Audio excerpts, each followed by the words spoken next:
nk'umunyamasengesho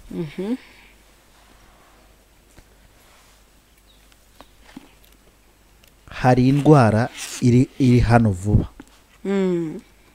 Hari indwara iki iri hano vuba ariko ndi kubona yadutse vuba, niyo mpamvu mvuze ngo iri hano vuba.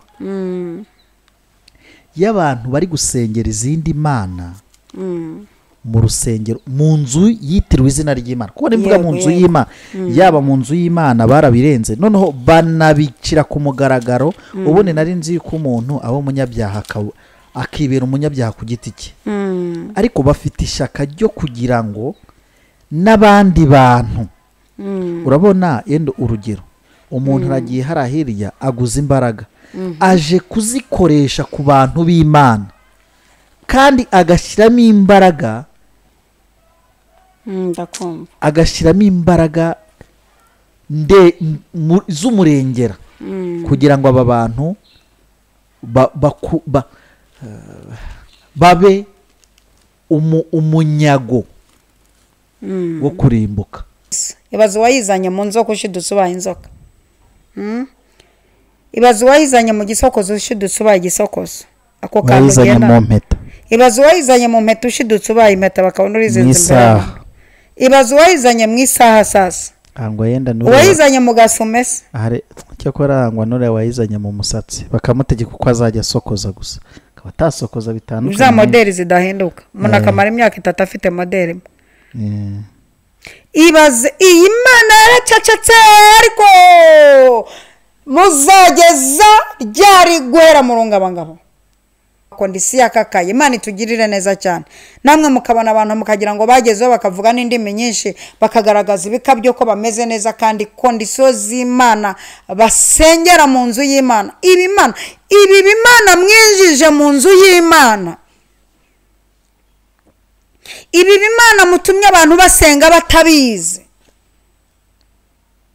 ibi bimana mutumye abana babyiruka bagendera mu kigare batabizi, ibi bimana bitumye abantu basenga inshuro nyinshi ukabona ntibasubizwa kubera kuba muri network z'Imana ebyiri. Hari abantu baba bari muri network z'Imana ebyiri, waje mu nzu y'Imana waje kwisengera Imana, nawe waje kusengera mu rusengero bashyizemo izindi mana kandi bakarwitirira Imana yacu. Ibi bintu Imana yabihaze. Ibi bintu byo gufata izi mana zanyu mukazishyira mu nzu y'Imana, abantu bakaza gusenga bazi ko baje gusenga Imana yacu ya Meshake, Saduraka na Abedinego, naho hari izindi mana. Ibi bintu ururungabanga b'Imana yaruhaze byatari, birakabije. Eliya arangije afunga imvura aragenda aravuga ati kugeza igihe nzabitegekera. Bikamenyekana ko Madama Habimana yazanye idashoboye, byaje kumenyekanira i Karumeli. Imana yasubirishije umuriro niyo twese twakurikiranye. Ndagushimiye kandi nkwifurije kugubwa neza, nkwifurije amahoro y'Imana itanga, weho tuzindukanye, weho kumanywa, weho nimugoroba. Imana y'amahoro iguha umugisha, weho nijoro. Imana ikwishimire kandi ikurebe neza. Niba ufunguye iyi video ahantu waba uri hose hagiye hatandukanye, ndagushimira cyane kandi nkwifurije kugubwa neza, nkwifurije amahoro Imana itanga. Mariyone ndaho cyane. Unyitse ariko dutangira ikiganiro wagira ngo nta nubwo uri buze kuza mu kino kiganiro, ariko mba ngiye kuzana amakuru. Ugiye kuzana amakuru, mba ndi gutara.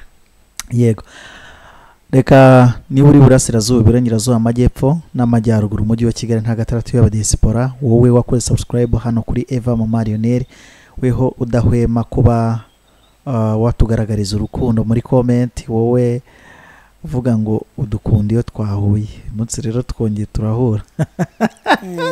Twahuye ibishyimbo, ari amashaza. Na comment warayibonye? Narayibonye, ariko yisuzanamo ikinyarwanda ati twahuye. Wa wundi wabwiye undi ati waberewe aturantutse.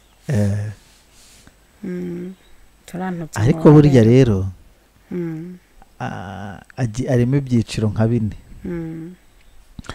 Hari irishinze neza, hari irikonsa muri iyo minsi, hari irya shoje konsa hari n'iritameze sibone uyu muntu niyonyeje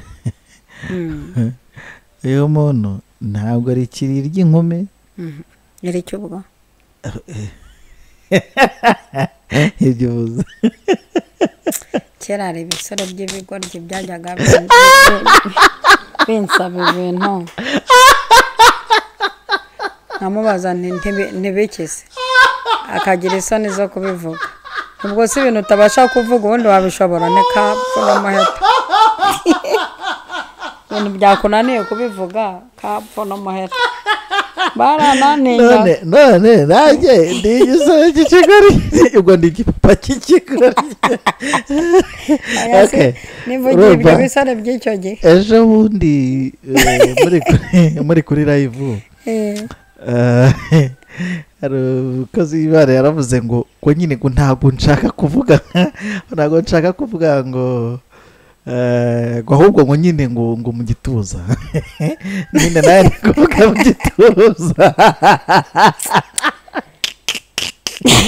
ariko shama unutse mu cyayenge n'abantu dukurikirana barenera ajya nkubitira mu ivi shaho agaceceka kandi nivugiye ibyo bisore by'ibigoryi rwose wabazaga ngo ibiki akaburirwa ibyo agatinya kubivuga udashoboye kuvuga ashobora kubikora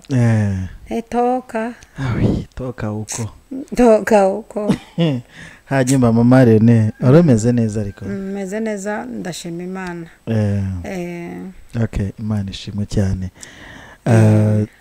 kongeye kuguha ikaze umwanya n'ijambo urabihorana murakoze uyu munsi ntago ndi bujye kure cyane insanganyamatsiko y'ibyo tugiye kuganira ngaho rero isake ije kubikira hafi ya mu minsi mike n'inka ziravomera rwose mu minsi mike n'inka ziravomera pe ariko unyibukije ubundi ya firizone iri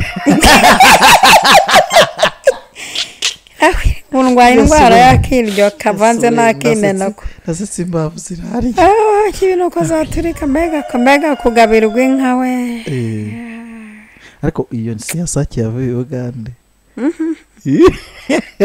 nta tungo ryambukiranya imipaka uramenya utaneza leta kirazira batambaza uburyo yambutse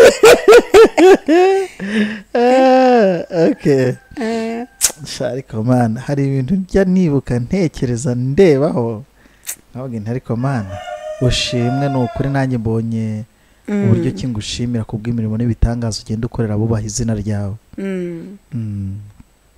Imana ntabwo bifite bwo kudutabara nta nubwo bifite bwo kutugirira neza urumva ifite ibintu ikora iri seriye yego kandi yarabigambiriye ikavuga iti iki nzagikora tu kandi nayo bifite amatsiko y'ukuntu duhita twifata yagikoze ariko nayo nzi yuko ugiye kusuka nk'amarira y'inda basi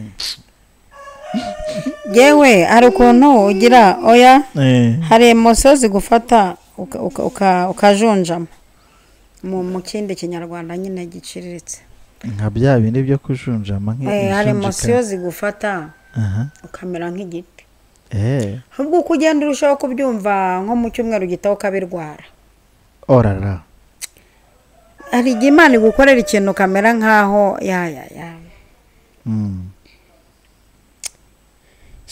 abantu 43 ndabasuhuje ndabashemeye ariko umubare 43 urawibuka muri Bibiliya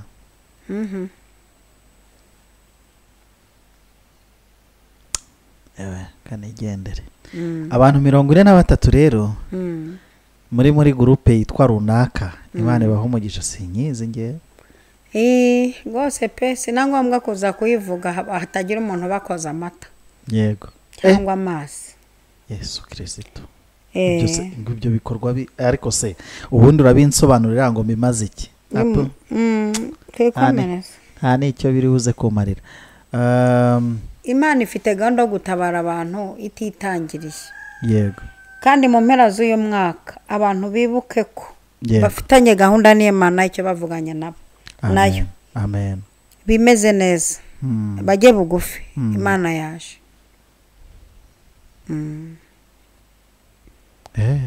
abantu bavuganye n'Imana bakongera ikintu cyo kwitwara neza bigire hafi. Yego. Imana yaje ije gukora ibintu biruta ibyo bayisabye, kandi ije gukora mu rwego, ije gukora ibintu bimeze nko kurisha ishene abantu bayicumuyeho kandi baba mu nzu y'Imana. Ndi yaragavutse nshuti ihangane ije kuturuhura abana b'Imana. Wamfashije? Ntabwo ngewe njya ngira ubushobozi bwo kuririmba tubikibanga indirimbo nyinshi zahimbwe n'ahari uko tuzasa nikuragishuga ariko icyo tuzi nuko Yesu umwami ari hafi. Komana abantu batungwa no kuririmba naseba we. Iyo ni cyakoze umva bwaki yanyica narwara indwara z'imvunda n'ibike byose. Ariko hari abavuga bati natwe waduha impano ufite twakaritura zo kubomborekanya amagambo, zo gucurikiranya amagambo, twaduha kuhacurikiranya kuriya kweri. Yes, Mama Leone. Je bundi mbona Rwanda Shima Imana iravudutse ngo pi. Hajya ni round ya gatatu ni ya kabiri. Round sinzi cyane. Ni ingaruka mwaka bwa kabiri n'ubwa gatatu. Ndumva n'ubwa kangahera Rwanda Shima Imana. Ariko buduha amakuru y'igicaniro cyo kwa 10 kizatangira ryari, ese kikwa 9 uretse abo nyine abantu bazi kumvira mu migani bumvise ko hari andi mashimwe arenze ayo cyangwa nayo urayategereje.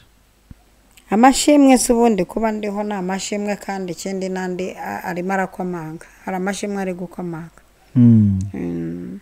Harageze hafi ahangaha. Yego. Hari amashimwe ageze aho ndi kuyumva tu. Yego. Ayo mashimwe ageze aho uri kuyumva. Ubundi umuntu uba mu Mana nta munsi wiri udafite ishimwe. Yego. Amen.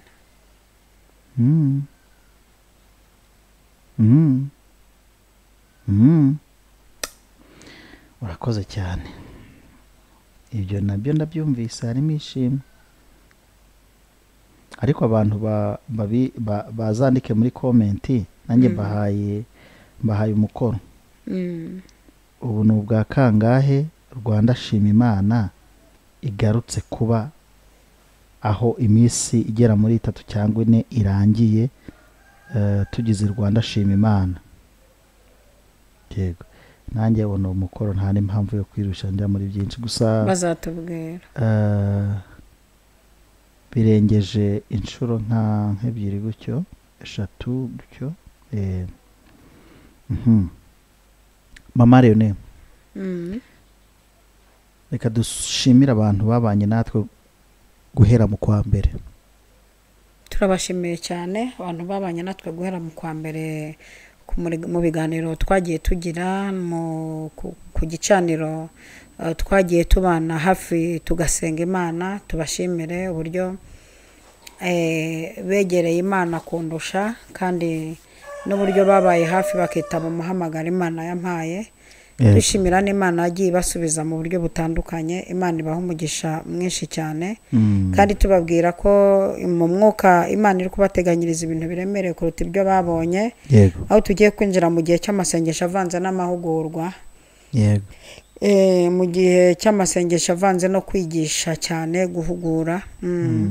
Mu gihe cyo kwigisha abantu umuntu abategura, kuko jewe muri aya masengesho tugiye kwinjiramo ngiye kwinjira mu bantu, kwinjira mu masengesho mu bantu meze nk'ubategura icyo bazabacyo. Yego. Hari igihe ubana n'abantu ukabasengera ariko ugahora umeze nk'aho wafashe umwanzuro wo kuzarinda upfu basengeye. Hari igihe ubana n'abantu ukabigisha ukamera nk'aho uzahora ubigisha. Ngiye kwinjira mu birere byo gutegura abakozi.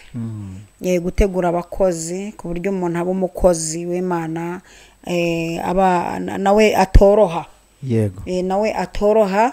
Niko Mose yabigenje igihe kimwe abona ashobora kuzapfa umurimo w'Imana ugahita upfana nawe atangira gutegura Yosuwa aramuteguramo umukozi uzasigara mu kigwi cye umurimo ntutakare. Ategura Yosuwa. Mose apfuye Yosuwa akora umurimo ariko wakora agira sheke mbi cyane. Yikubira ibintu byose akajya abwiriza akanaririmba akanaturisha akanatanga amatangazo akanajyana n'amaturo kuri banki. Apfuye kubera ko nta muntu yamenyereje bituma umurimo w'Imana upfa, abantu batangira kwiremera ibigirwamana. Ngiye kwinjira mu minsi yo kumenyereza umuntu inshingiye ku mpano afite ikore. Impano zibarimo zake niko Paulo yabwiye Timoteyo ngo sesa impano ikurimo. Imana ishimwe cyane ntangiye gufashwa kandi. Oh haleluya. Mama Lione, ukiri aho hantu hari ikiganiro nifuza ko umunsi tuganira tutarajya kure. Nka Mama Lione nk'umuvuga butumwa, nk'umunyamasengesho.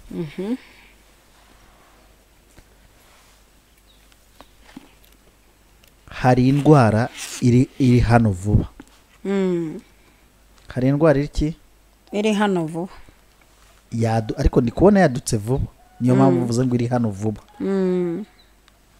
Y'abantu bari gusengera izindi mana mu rusengero, mu nzu yitiriwe izina ry'Imana. Kuko nimvuga mu nzu y'Imana, yaba mu nzu y'Imana barabirenze, noneho banabicira ku mugaragaro. Ubundi nari nzi ko umuntu aba umunyabyaha akibera umunyabyaha ku giti cye, ariko bafite ishaka ryo kugira ngo n'abandi bantu.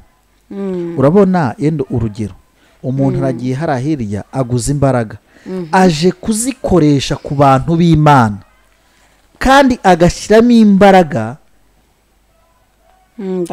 agashyiramo imbaraga z'umurengera kugira ngo aba bantu babe umunyago wo kurimbuka. Kandi pe amamega church, cyo nita ngo ni mega church, amatorero, za nsengero ubona ko ari insengero nini koko, zakabaye zibyarira umwana umusaruro. Mbese bimeze nkaho Satani nawe ubundi hari urusengero rwa satanike. Abantu baze kumva barenda ndashaka kubibyumva kugira ngo numvishe ikibazo cyane. Bazantume nka rubwirizamo. Cyagabaza mpageze. Muri urwo rusengero bantume. None se ubu wakwemera kujyamo wambaye ubusa? Oya, najyamo nambaye. Ko bajyamo bambaye ubusa. Ikindi cya kabiri basenga bo ni worship nyine, ni nko gutingana.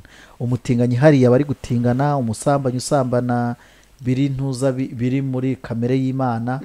Uko Imana yaremye nta bantu se buriya barabyumvise muri kamere y'Imana. Naringeze ngo bashobora gutumira umuvuga butumwa akaza ari nk'umuvuga butumwa. Weho niyo bagutumiye babaje ngo bigishe gukora ibyaha cyane. Ukaba mbese uri ufite nka dogitero mu gukora ibyaha. Nahagira Imana kabangabiza nkababwira ibya Yesu. Yakatire kurwa ruhanya rwa Satani. Hari n'ibyo hari Mama Lione naba birasa na bya bindi umuntu muhanza ajya guhimba indirimbo akabanza kuvuga Satani. Ndeko uwo munyago. Buriya akantu ahubwo mise ntekereza ukivuga gutyo. Nanjye nuko uvuze ubundi hari ibintu ugivuga Mama Lione. Nkumva ibitekerezo byanjye bibuza ahantu byinjirira. Ariko none yene urumva ibitekerezo byanyu. Oya, hari ukuntu uvuga ikintu nkumva niko nanjye nashatse kukivuga nko mu myaka ishize, ariko nkaba narakiburiye inyito. Mbese umpa inyito y'ibyo ndi gutekereza. Donc ugahita umera nkaho ariko washakaga kukivuga ariko ari wabuze kukivuga. Mbese nashaka nko kubwira abantu ngo bamve inyuma, kaba narabuze nk'uko mbabwira. Noneho hari igihe ukoma nko ku kantu nkumva bibambwiriye neza. Amen. Nuzabona rero abantu bakasa utuvideo twawe suko bakwanga, ahubwo ubafasha kubwira abantu ibyo bashaka kubabwira. Bashimira habaryaga. Aha, urumva inkoko amaguru y'inkoko n'amababa n'ibiki byose bamaze iminsi bifotoreza bari kubirya ngo bifotoreze ku mukunzi wawe. Enough is enough. Ndabiforomasi. nanjye sigaye ntambuka mu Urumva? muhanda nkumva barimo baradukina. urumva impamvu abantu b'abagabo n'abagore basa nk'aho bafite imirire mibi kandi nta kibazo ubundi barya amafiriti n'inyama za buri munsi nuko hari utuntu nka tubiri bibagiwe akabiswi, bibagirwa n'iki yawurute n'akayawurute, none barakanura nk'amagweja.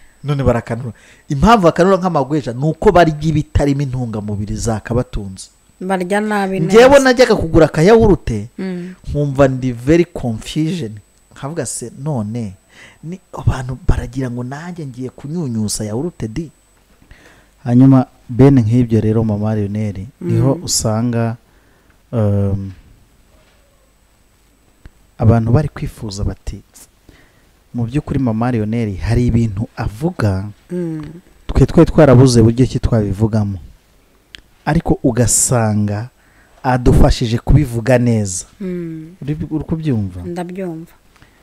hanyuma niyo mpamvu nanjye ndi kugira ngo umfashe kumenya, umfashe gusobanukirwa cyangwa se kumenya uburyo ki bene nk'aba bantu abantu basengera izindi mana, bo we arabizi ko asenga, icyo asenga arakizi, azi yuko yaguze imbaraga, azi yuko agomba kugira igihe cyo kujya gucaginga. noneho rero nkibaza ngo mbese aba bantu umuntu ni iki kintu umuntu yabakorera? ese aba bantu uzi uko babaho? abakirisitu cyangwa se abashaka gukizwa babigenze bate? ese uyu mwuka twahangana nawo gute? ese bo ni iki kintu bakora kugira ngo bagaruke mu buntu nyabuntu bw'Imana? ko bari gusengera aho bakabaye basengera Imana nyakuri, barabizi ko si byo bari kuhasengera, kuko ibi bintu bimaze iminsi mu matwi y'abantu. ntago nshaka yuko rwose nta muntu dushaka kuvuga, kuko abantu bo nta mpamvu yo kubavuga, ahubwo ijambo ry'Imana rivuga iki ku bantu basengera basenga ibigirwamana ariko bakabisengera mu nzu y'Imana. Imana ikugirire neza, sinzi niba mbivuze neza. ndabyumvise. ijambo ry'Imana rivuga iki ku bantu basenga ibigirwamana ariko bakabisengera mu nzu y'Imana? habwa umugisha n'Imana. murakoze cyane ko mbaze ikibazo cyiza kiryoshye kinababaje, ikibazo abantu basengera izindi mana mu rusengero rw'Imana. reka turebe icyo Bibiliya bivugaho mu gitabo cya 2 cya Mose cyitwa Kuva, igice cya 20 umurongo wa 1 kugeza ku wa 3 havuga ngo Imana ivuga amagambo yose iti: ndi Uwiteka Imana yawe yagukuye mu gihugu cya Egiputa mu nzu y'uburetwa, ntukagire izindi mana mu maso yanjye. umurongo wa 3 niwo nshaka kugusubizamo, ntukagire izindi mana mu maso yanjye. Imana itugirire neza cyane. kera twajyaga tuvuga ngo urajya usenga Imana imwe gusa, uzaba ari usenga gusa, ntukarahira izina ry'Imana mu busa cyangwa mu binyoma, urajya ubaha ababyeyi bawe. ari amategeko twari twarayafashe mu mutwe. kwafata mu mutwe cyari kimwe, ikibazo kuyakurikiza cyari ikindi. kwafata mu mutwe biroroha, ariko kuyakurikiza bigakomera cyane.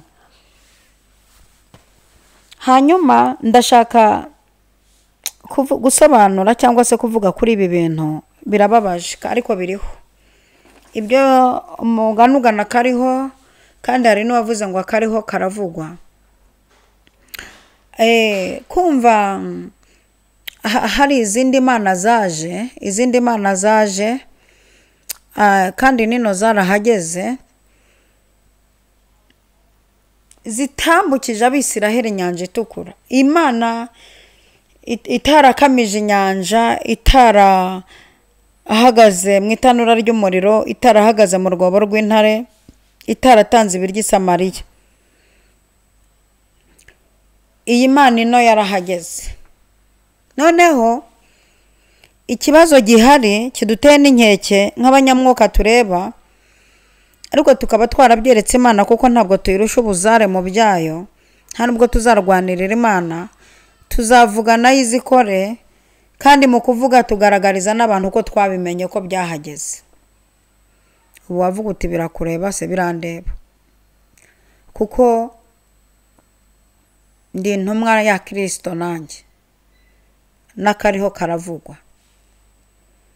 Ubundi izi mana zinjira byatangiye mu gihe cya Madamu Ahabu ari we Yezebeli, wakowe mu ivangamutungo agashyiramo n'Imana. Mu bintu azanye mu bishyingiranwa n'ibitwikururwa akazanamo n'Imana. Muri hangana iki kiganiro ngikoze naniwe cyane, maze iminsi ndi gusenga ariko ntabwo umunwa unaniwe. Madamu Ahabu muri mariage civile asezerana ivangamutungo, mu ivangamutungo azanamo iyindi mana, azanamo iyindi mana itandukanye n'iya Isiraheli, itandukanye n'Imana dusenga, itandukanye na ya yindi tuzi. Ayizanye, ndashaka kugereranya iyi mana y'uyu mudamu n'Imana y'ino. Uyu mudamu yakoze ibintu byiza ayinjiza mu gihugu, ariko abino bayinjiza mu gihugu bakora ikosa ryo kwinjiza mu rusengero aho Imana yacu iba, baza kuhavugira izindi mana no gukorera izindi mana mu nzu y'Imana. Imana itufashe cyane, Imana itugirire neza cyane. Madamu Ahabu Imana arayinjiza, ategeka ko bazajya bayisenga bakayiha n'amaturo, n'imvura yagwa bakabyitirira Imana ya Madamu Ahabu. Imvura yagwa mu gihugu igushijwe n'Imana yaremye ijuru n'isi, bakabyitirira Madamu Ahabu, kugeza ubwo yari yaraka umujinya akavuga ngo muzageza hehe guhera mu rungabangabo. Ino hakeneye abahanuzi bafata ku mwuka wa Eliya, tukazimanganyiza Imana zanje zinjizwe n'abadamu, zanje zinjizwe n'abagabo. Izi mana abantu barimo basengera mu nzu yayo, izi mana binjije bakazishyira mu nzu yayo, abantu bakajya bajya gusenga bazi ko barimo basenga Imana ya Isiraheli, ariko barimo babasengesha izindi mana. Imana itugirire neza cyane. Bivuze iki? Bivuze ko aba bantu bino bagurishije n'ubugingo bw'abantu. Ubwabo barabugurishije, baraburya barabumara, babuteza cyamunara, bagurisha ubw'abana babo n'abagabo bashatse, none barimo baragurisha ubugingo bw'aba basaba. Bagurishije ubugingo bw'abantu kuri izo mana. Hari imirimo ibaranga n'ibizabaranga abantu basenga bene izo mana. Hari amajeste bagira n'amasinye bagira agaragaza ko hari izindi mana deja zatwatatse. Kandi ibi byababaje Imana, kuko ijambo ravuze ngo ntukagire izindi mana mu maso yawe. N'Imana avuga ngo ndi Imana ifuha, ndi simbangikanywa, nta yindi mana iriho. Mu byitwa Imana byose ntayihwanye nayo. Ni Imana yivuga kugeza ubwo yivuze Farawo akabimenya, ndetse na Mose akabimenya, n'Abisirayeli n'Abanyegiputa bakabimenya. Igihe kiragera Eliya aravuga ngo ubundi muri make, mu magambo make, muzageza ryari guhera mu rungabangabo? Ko mbona abantu batazi bipfa n'ibikira, ese nimuramenya ko icyo kintu mushyiriye amashimwe atari cyo cyatanze imvura? Imana yacu iratanga imvura, mukajya kubyitirira iyo mana, mukaba ariyo muha amashimwe. Eliya biramurya cyane. Abona na bamwe barepeta, abona na bavuga butumwa, abona na babandi baragiye mu kigare, kandi tujya tubona abantu bagendera muri icyo kigare bakajya kuramya izindi mana bazi ngo ni Imana yacu. Abantu barimo baramenya, barabyubakiye mu dututi, barabyubakiye muri za biro, byubakiye, urajya kubona ukabona ingaruka zirimo ziragenda ziba ku bantu bamwe na bamwe baba muri izo nsengero. Barangije kugurishwa ubugingo bwabo, bagenda ubugingo bwabo bwararaguzwe kera, bagenda ari ibikanka, bagenda bameze nk'abatuze, bagenda bameze nk'ibicamuke, byarabacanze. Ukajya kubona umuntu byaramucanze kandi ari umukire, ukajya kubona umuntu ibintu bye birimo biragenda bihomba, bishonga. Kubera iki? Kubera Imana bazanye mu nzu y'Imana, namwe mukaba mu nzu y'Imana muzi ko muri gusenga Imana ya Isiraheli, naho bari kubahamagarira izindi mana. Bibiliya yavuze ngo ntukagire izindi mana mu maso yawe. Imana itugirire neza. Madama Ahabu ibyo Imana irabireba, ndetse na Eliya afata umwanzuro aravuga ati ndabona abantu bakabije guhera mu rungabangabo, ndabona bamwe bagenda bajyanye Bibiliya bakajya kudututi kubwiriza ariko bahagaze hejuru y'Imana z'abandi, kandi kizabikubwira iyo bavuyeyo bamara iminsi barashiriwe, barakamuka ntibongera kugira icyanditswe muri bo, barakamuka niyo bagiraga ubutunzi bagenda bayoberwaho bunyuze, barakamuka niyo bagiraga ingendo bayoberwaho zinyuze. Eliya arareba aritegereza aravuga ati iyi mana y'uyu mugore yazanye iri gutuma abantu badashakira igihe kubera ubugingo bwabo bagurishije. Arangije avuga ati muzageza hehe guhera mu rungabangabo? Arangije ahagarika imvura aravuga ati ubwo muyiha amaturo y'uko hagucije imvura, guhera umunsi noneho imvura ndayihagaritse kugeza igihe jyewe nzabitegekera, ndetse n'ikime ndabifunganye.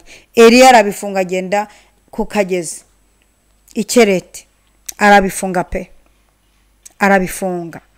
Dukeneye kubona Imana mu bahanuzi bahagurukira iki kibazo gihari cyaje k'ibimana by'ibigurano bya Dagoni, bya Shera, bimana bituma abantu bamenyekana, ibimana bituma abantu bagira ishusho yo kwera, wabareba ukabibeshyaho.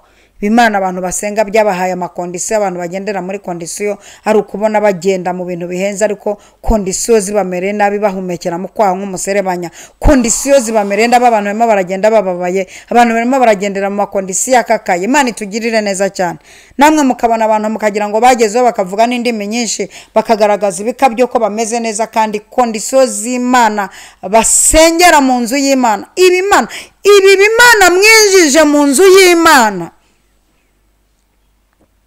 ibi bimana mutumye abantu basenga batabizi,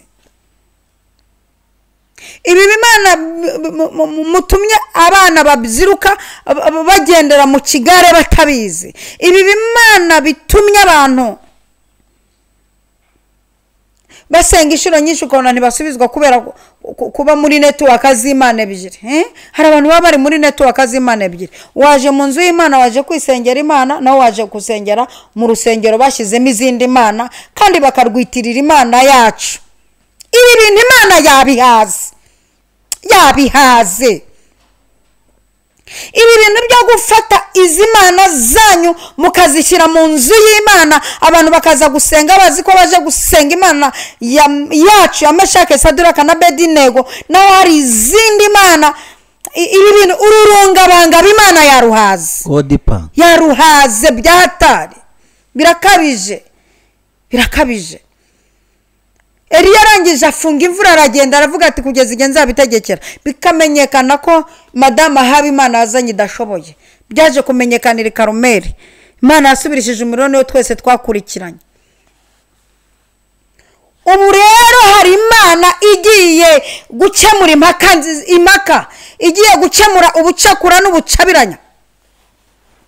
Kandi mwabadamu mwe, namwe mwabagabo mwe mwinjijiza Imana mukazinjiza mu rusengero. Abantu bakajya bazi ko baje gusenga Imana yambukije Abisirayeli inyanja itukura, nabo bafite izindi mana zanyu mugenda mubakozaho munabamurikira, mukaba mwaragurishije ubugingo bwanyu n'ubwo abantu musengera. Igihe kirageze ngo Imana iri busubirishe umuriro twese tuba ariyo tuyoboka. Imana ije gukemura ibi bintu mu buryo bwihuse, kandi irabikemura mu buryo bw'ubumana. Bwana Yesu asifiwe sana. Irabikemura mu buryo bw'ubumana, ntabwo ibikemura nkawe, irabikemura mu buryo bw'ubumana. Yego.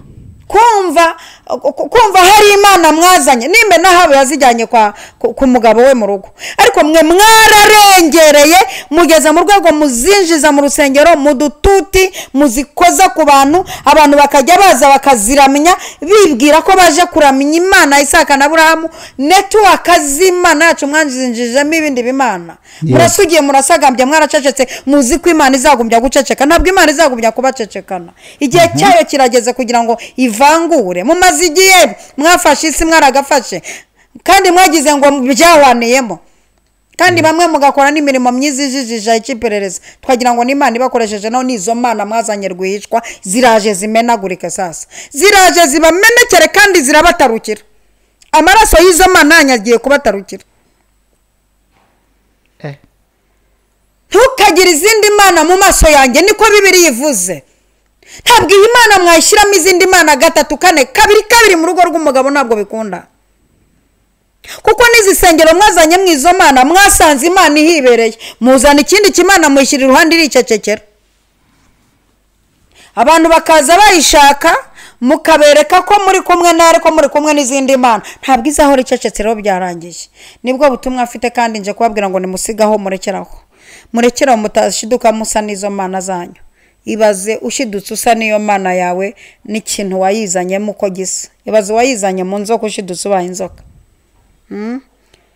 ibaze wayizanye mu gisokozo ushidutse ubaye igisokozo ako kantu ugenda ibaze wayizanye mu mpeta ushidutse ubaye impeta bakabona urizinze imbere ibaze wayizanye mu isaha sasa wayizanye mu gasumese cyakora angwa nure wayizanye mu musatsi bakamutegeka uko azajya asokoza gusa akaba atasokoza bitandukanye za modeli zidahinduka umuntu akamara imyaka 3 afite modeli ibaze iyi mana yaracecetse ariko muzageza ryari guhera mu rungabangabo noneho mu bintu bitumye Imana iza inarakaye mu bintu bitumye Imana iza kubikemura mu kinyabupfura cyayo nuko aba bantu baba muri izi nsengero batarabimenya bacuritswe bahinjaritswe batazi ibyo ari byo bahimbaza bakagira ngo barahimbaza Imana yabo mu bintu bitumye iza gukemura ibi bibazo nuko abantu bari mu bintu batazi yego nimbe no kwa habo hari igice kimwe cyari kibizi kikanabyemera kikagenda kibizi ko ariyo uzi kujya gusenga Imana Isaka na Yakobo ugashiduka usenze Imana ya mama runaka ugashiduka usenze Imana ya papa runaka Imana idufashe kandi tugire neza ndagira ngo mbasengere ariko mama Leone yenda utarasenga hari ikintu mpita nibaza muri ubwo buryo cyangwa se ako kanya mpita ngiye nisimbukira nkibaza ngo ko mbona nkurikije ibimenyetso by'ibyo umaze kuvuga ko ndi kubona insengero nyinshi n'abantu benshi bakurikiranye uyu muntu wifitiye impeta uyu muntu wifitiye agasaha uyu muntu wifitiye ikintu ka pereke yake hariya ari gukoresha ko abantu biri kubakorera kandi abantu bakaba bakeneye ko ibibakorera ahari ntibaragira ngo ni ishari wagize ntabwo nyangira ishari cyangwa se mo kimwe ngira ishaka se ngira ishari bamwe babyumva ko ari ishari mama Leone ngo n'abazadukurikira bazavuga bazumva ko iki kintu mubajije cyari gikwiriye bavuga bati wehe ibyawe wenda ntibigikora none ahubwo abandi biri gukora kuki mutita ibintu by'Imana ko ibikorwa na bari abantu bari abahirika abantu abandi bakabambika ubusa n'ibiki byose ari byo bikora binaturuka no ku Mana mwebwe ibyo mukora bigabifasha abantu ni ibihe dufashe nabyo tubimenye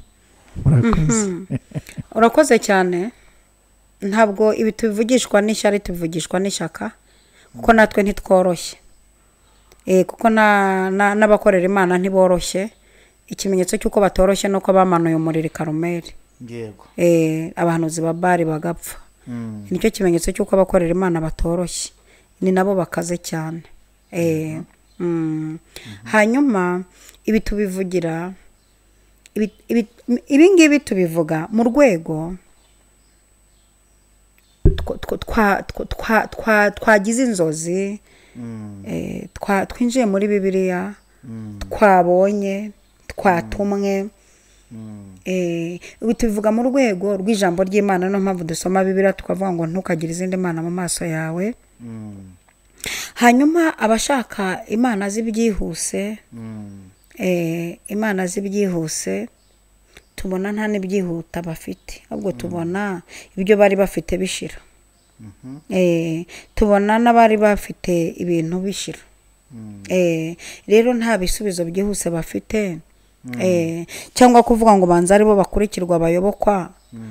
Na Eliya baramuyobotse, yego, baramuyobotse, kandi n'abadasenga izo mana zindi barayobokwa, bafite abantu benshi. yego, ahubwo ikintu bagomba kwitondera, Bibiliya yaratubwiye cyangwa Imana yaratubwiye ngo mugende muburire ubwoko bwanjye, naho batakumva kuko ari ab'inzu y'abagome, ariko mugende mubaburire.